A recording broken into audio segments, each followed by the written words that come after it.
नमस्कार मित्रांनो, पुन्हा एकदा आपल्या सर्वांचं स्वागत आहे आपल्या आवडत्या चॅनलमध्ये मेड कन्सेप्ट्समध्ये. तर आज आपण माहिती बघणार आहोत कल्याण डोंबिवली महानगरपालिकेची जी जाहिरात निघालेली आहे त्या जाहिरातीबद्दल. तर ही जाहिरात जी असणार आहे ती गट व गट यामधील सरळ सेवा प्रवेशाने भरण्यासाठीची जाहिरात असणार आहे. तर या जाहिरातीची सर्व पदे ही परमनंट आहेत.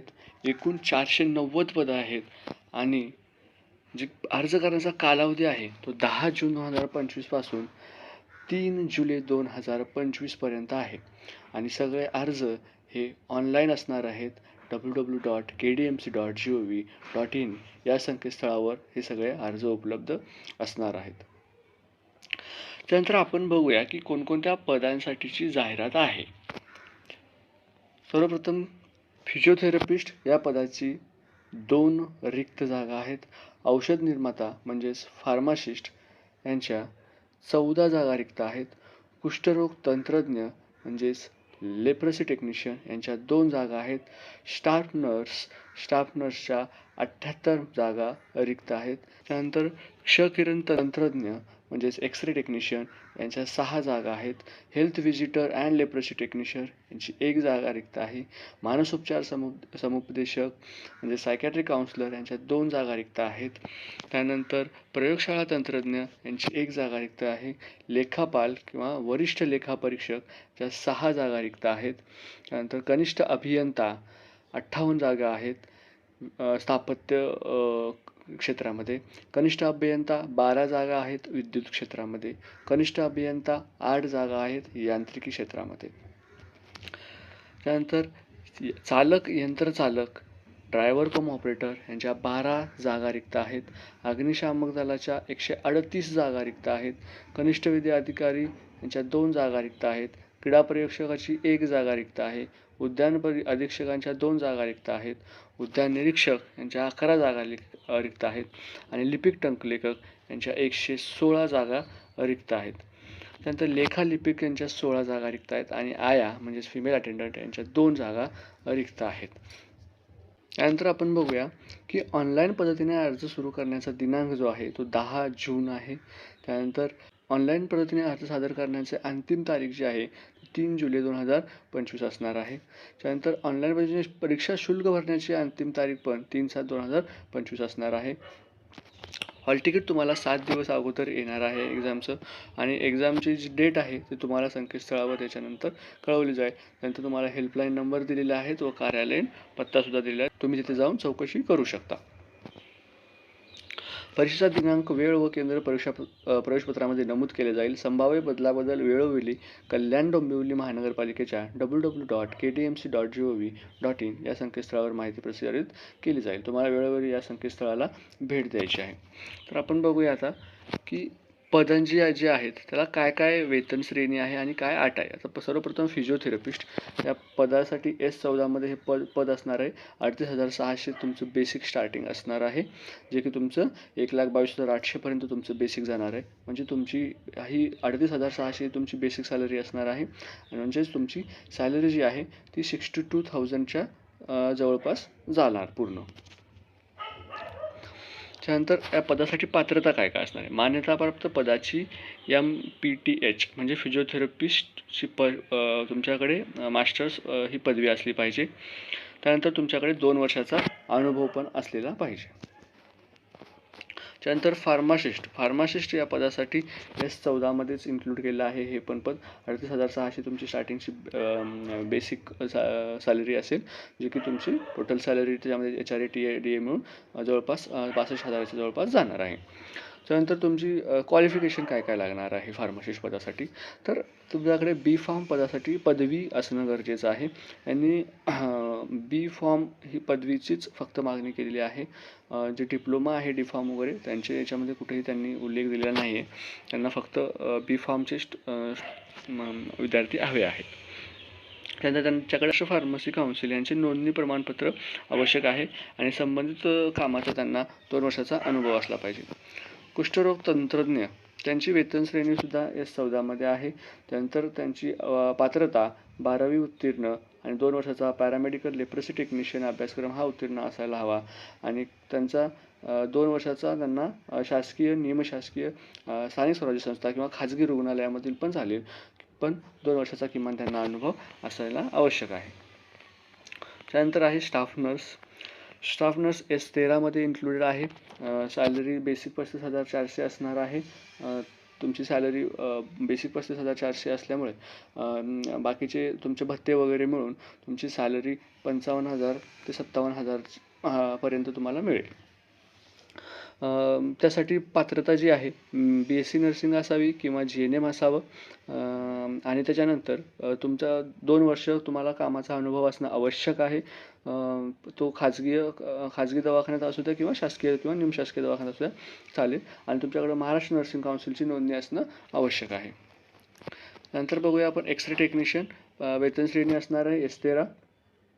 तुमची क्वालिफिकेशन असणार आहे मान्यताप्राप्त विद्यापीठाची भौतिकशास्त्र विषयास विज्ञान शाखेची पदवी असायला हवी आणि मान्यताप्राप्त संस्थेतून विद्यापीठातून रेडिओग्राफी पदविका डिप्लोमा इन रेडिओग्राफी उत्तीर्ण असणं आवश्यक आहे. तसेच तुमच्याकडे पण 2 वर्षाचा अनुभव असणं आवश्यक आहे.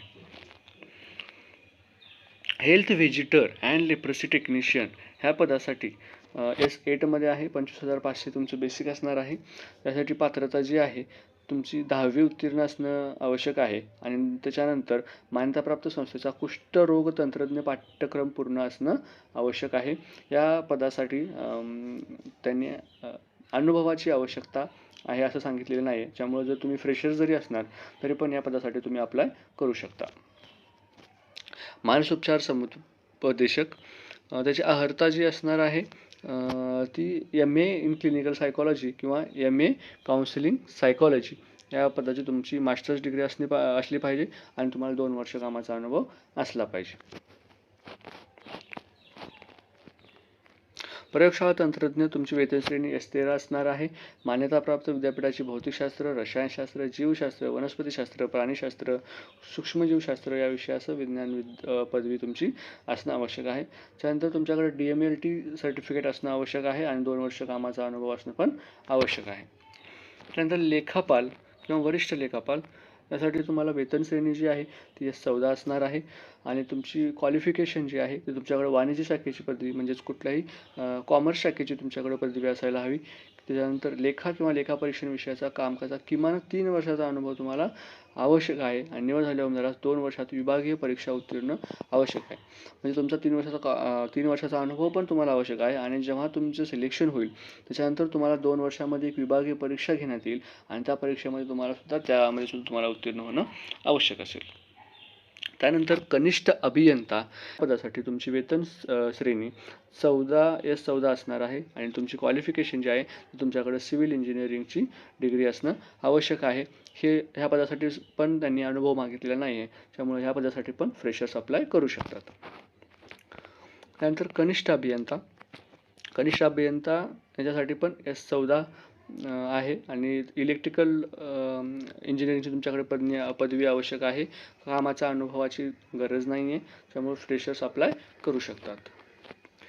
त्यानंतर कनिष्ठ अभियंता यांत्रिकी वेतन श्रेणी S14 आहे. मेकॅनिकल इंजिनिअरिंगची तुमच्याकडे डिग्री असायला हवी. अनुभवाची आवश्यकता नाही आहे, फ्रेशर्स अप्लाय करू शकतात. चालक यंत्रचालक वेतन श्रेणी S8 म्हणजेच 25,500 तुमचा बेसिक असणार आहे. तुम्ही 10वी उत्तीर्ण असायला हवा.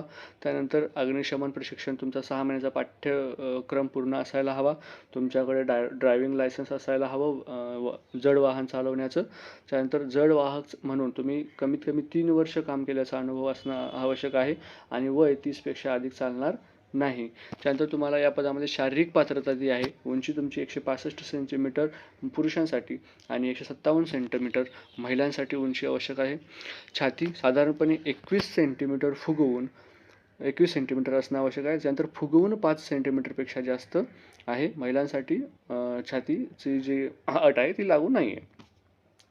वजन तुमचं 50 किलोग्रॅमपेक्षा जास्त असायला पाहिजे.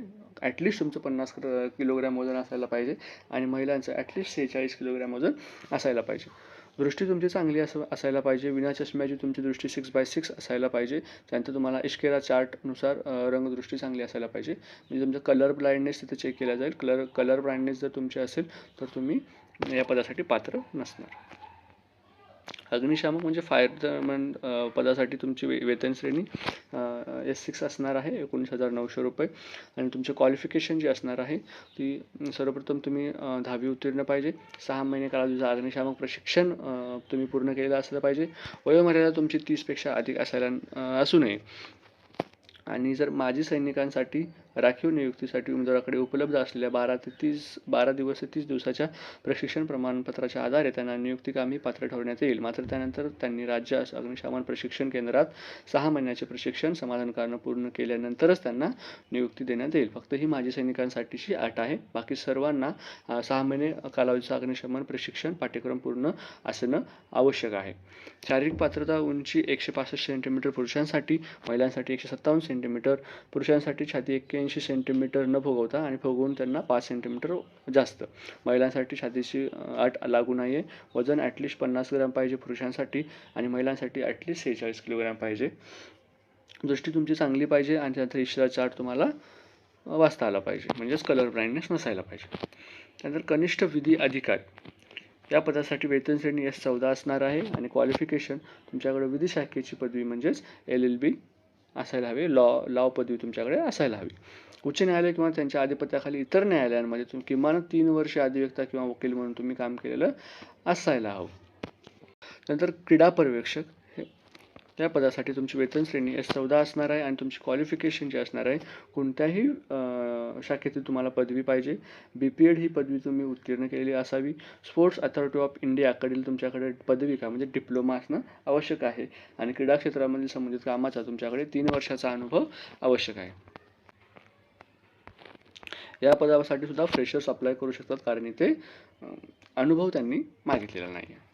आया म्हणजेच फिमेल अटेंडंट याची वेतन श्रेणी जी आहे S1 असणार आहे. 15,400 हे त्यांचं बेसिक असणार आहे आणि त्यांनी ॲटलिस्ट 10वी उत्तीर्ण केलेली असावी आणि मिनिमम 50 बेड असलेल्या रुग्णालयामध्ये त्यांचा 2 वर्षाचा अनुभव असणं आवश्यक आहे. ते रुग्णालय शासकीय, निमशासकीय किंवा खाजगी रुग्णालय जरी असेल तरी पण मिनिमम 50 बेड असायला हवं आणि त्यांच्यात तसल्या रुग्णालयामध्ये त्यांचा 2 वर्षाचा मिनिमम अनुभव असणं त्यांना आवश्यक आहे. तर आता ही जी परीक्षा शुल्क आहे ते खुल्या प्रवर्गासाठी 1,000 रुपये आणि मागास प्रवर्गासाठी 900 रुपये तुमचं परीक्षा शुल्क असणार आहे.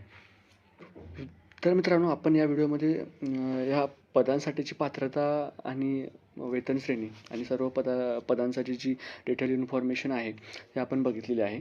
पण आता हे फॉर्म कसा भरायचा याच्याविषयीचा जो डिटेल व्हिडिओ आहे तो आपल्या चॅनलवर लवकरच मी अपलोड करेन. फॉर्म कसा भरायचा याचं स्टेप बाय स्टेप तुम्हाला गायडन्स दिला जाईल आणि फॉर्म भरताना कोणत्या चुका तुम्हाला करायच्या नाही आहेत, कुठल्या पदासाठी तुम्ही कुठले ऑप्शन्स काय काय सिलेक्ट करायचे याबद्दल मी तुम्हाला एक डिटेल व्हिडिओमध्ये सगळी इन्फॉर्मेशन देणार आहे. तोपर्यंत तुम्ही चॅनलला सबस्क्राईब केले नसेल तर चॅनलला सबस्क्राईब करून घ्या आणि चॅनलच्या टचमध्ये राहा. तुम्हाला कल्याण डोंबिवली महानगरपालिकेच्या पूर्ण प्रोसेसबद्दल तुम्हाला सगळी माहिती या चॅनलवर अपडेट करण्यात येईल. धन्यवाद.